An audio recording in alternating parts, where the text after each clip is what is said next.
राजा वरेण्यम ने सेना को तैयार रहने का आदेश दिया, लेकिन इस बार उनके भीतर एक अलग ही संकल्प था। उन्होंने अपनी पुरानी राजसी पोशाक उतारी और एक साधारण योद्धा के वेश में तैयार हुए। यह सिर्फ एक राक्षस से लड़ने की बात नहीं थी, बल्कि यह उनके साहस, सेवा और अपने लोगों के लिए समर्पण की आखिरी परीक्षा थी। सेना के साथ जंगल की ओर बढ़ते हुए राजा के मन में कई सवाल थे। क्या यह वही राक्षस था जिसका जिक्र साधु ने किया था? क्या यह उसकी छवि से भी बड़ा कोई संकट था?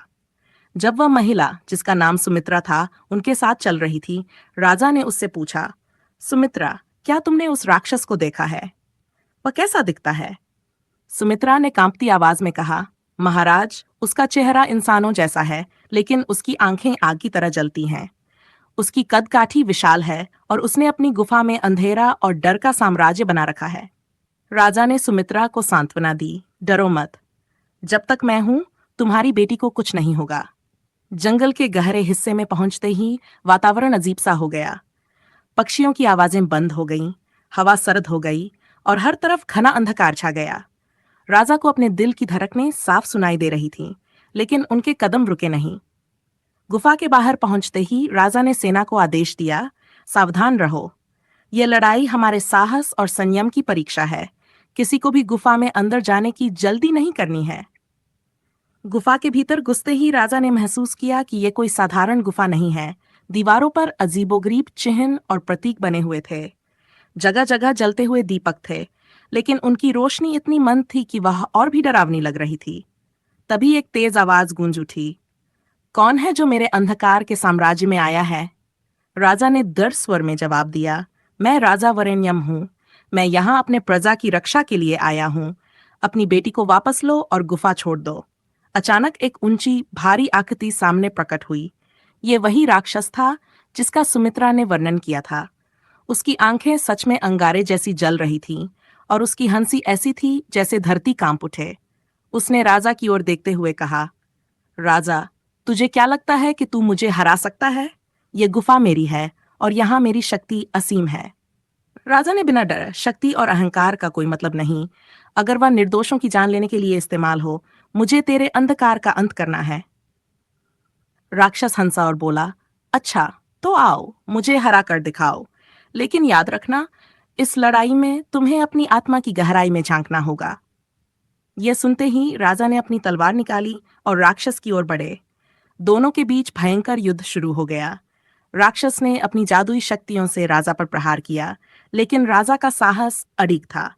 हर बार जब राक्षस हमला करता, राजा उसे अपने धैर्य और कौशल से जवाब देते। युद्ध के बीच में राजा ने एक अद्भुत बात नोटिस की। हर बार जब वह राक्षस को चोट पहुंचाते, गुफा की दीवारों पर बना एक अजीबोगरीब चिन्ह चमक उठता। ऐसा लग रहा था जैसे ये चिन्ह किसी गहरे रहस्य को उजागर कर रहे हों। अचानक गुफा की छत से एक हल्की रोशनी गिरने लगी। उस रोशनी के बीच एक स्त्री का चेहरा प्रकट हुआ। वह सुमित्रा की बेटी थी। वह हवा में लटक रही थी, लेकिन वह पूरी तरह शांत और निर्भीक लग रही थी। राजा को एहसास हुआ कि ये युद्ध सिर्फ शक्ति का नहीं, बल्कि सत्य और भक्ति का था। राक्षस ने एक आखिरी हमला किया। उसने अपनी पूरी शक्ति से एक जादुई लहर पैदा की, जो सीधे राजा की ओर बढ़ी। लेकिन राजा ने अपनी तलवार से उस लहर को काट दिया और कहा, तूने निर्दोषों को डराने का गुनाह किया है। तेरे अहंकार का अंत यहीं होगा। यह कहते ही राजा ने तलवार से एक अंतिम वार किया और राक्षस धराशायी हो गया। उसकी विशाल आकृति धीरे धीरे छोटी होने लगी और अंत में गायब हो गई। लेकिन राक्षस के गिरने के बाद जो हुआ, उसने सबको चौंका दिया। राक्षस के स्थान पर एक युवक खड़ा था, जो राजा के पैरों में गिर पड़ा। उसने रोते हुए कहा, महाराज, मैं क्षमा चाहता हूँ। ये गुफा और यह अंधकार मेरी ही क्रूरता का परिणाम थे। मुझे लोभ और घमंड ने अंधा कर दिया था। आपने मुझे मेरी भूल का एहसास दिलाया। राजा ने उसे उठाया और कहा, पश्चाताप का रास्ता अपनाओ और अपने जीवन को मानवता की सेवा में लगाओ। यही तुम्हारे अपराधों का प्रायश्चित होगा। सुमित्रा की बेटी को सुरक्षित निकालकर राजा ने गुफा से बाहर कदम रखा। सेना ने उनका स्वागत किया, लेकिन राजा के मन में अभी भी ये सवाल था, क्या ये युद्ध सच में समाप्त हो गया, या साधु की भविष्यवाणी के अनुसार अभी और कठिन परीक्षा बाकी थी। कहानी जारी रहेगी।